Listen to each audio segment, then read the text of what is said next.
Ապրանքը Հայաստանից արևելք արտահանելիս չինական ստանդարտով հավաստագրել, Եվրոպա ուղարկելիս դիմել եվրոպական լաբորատորիաներին, այլևս պետք չէ բիզնեսը բեռը որ շուկա էլ տանի, տնտեսվարողի այստեղից վերցրած միջազգային սերտիֆիկատը կընդունեն։ Երկրի նոր լաբորատորիաները տալիս են այդ հնարավորությունը, հպարտությամբ հայտարարում է ՄԱԿ-ի արդյունաբերական զարգացման կազմակերպության Երևանի ներկայացուցիչը։ Մեր լաբորատորիաները Հայաստանի ունեն նաև միջազգային ակրեդիտացում, ինչը նշանակում է, որ այն վկայականները, որ մեր լաբորատորիաները կտան, ընդունելի կլինեն միջազգային այդ հարթակներում եւ արտահանվող բոլոր թիրախ շուկաներում, եւ այսուհետ մեր տնտեսվարողները ավելի հեշտ կկարողանան ստանալ այդ ծառայությունը, այն ավելի հասանելի կլինի եւ ավելի էժան եւ ավելի արագ։ Տեխնիկական հնարավորությունը երկրում ստեղծվել է UNIDO-ի նախաձեռնությամբ եւ Եվրամիության ֆինանսավորմամբ ծրագիրն ավարտվում է հետեւյալ արդյունքներով։ Արդիականացվել է ստանդարտների եւ չափագիտության ազգային մարմնի 5 լաբորատորիա։ Աշխատակիցները վերապատրաստվել են, չափումների միասնականության մասին օրենքը փոխվել։ Նախագծի ամփոփիչ միջոցառմանը որակի ենթակառուցվածքներին աջակցության համար միջազգային գործընկերներին շնորհակալություն հայտնեց, ոլորտի ձեռքբերումները թվարկեց էկոնոմիկայի փոխնախարարը։ Ստանդարտացման չափագիտության ազգային մարմինը անդամակցվեց այնպիսի միջազգային հայտնի կազմակերպությունների, ինչպիսիք OMN-ն են եւ BIP-ն։ Սա էլ լուրջ քայլ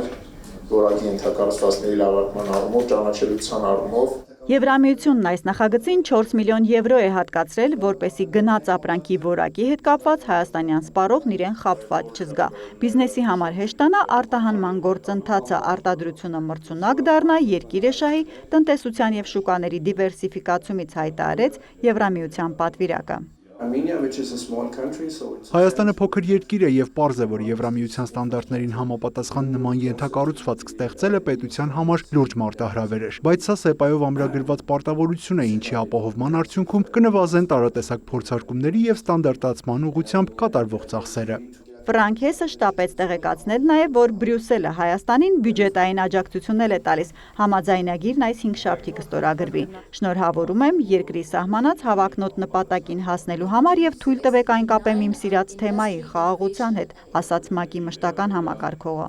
Սահմանների բացումն ու նոր այս ենթակառուցվածքների առկայությունը լավ հիմք են ստեղծում ավելացող ապրանքաշրջանառության տեսանկյունից։ Նոր այդ հնարավորության տնտեսական ամբողջ օգուտները քաղելու համար Հայաստանին պետք է նման հզոր համակարգեր, որոնք կերաշխավորեն գլոբալ ստանդարտի հուսալիություն, վստահություն ու որակ։ Տարածաշրջանի համար ARM ստանդարտի նոր լաբորատորիաները նաև տնտեսական կապեր կամրապնդեն, նկատում է Ժիրայր Էդիլյանը։ Մեր հարևան երկրներում տնտեսվարող կառույցները կարող են օգտվել ավելի հեշտ ծառայություններից, քանի որ այս լաբորատորիաները ունիկալ են եւ չկան մեր հարևան երկրներից, ասենք Վրաստանում, Իրանում չկան այսպիսի լաբորատորիաներ։ 80 նոր սարքավորումով միայն տրամաչափարկման 4 լաբորատորիա է հիմնվել՝ էլեկտրական, ժամանակի ու հաճախականության, ուժի մոմենտի, ճնշման ու անկյունագծային գնահատումների համար։ Հերմինե Բաղդասարյան, Ռաֆիկ Սողոմոնյան, լուրեր։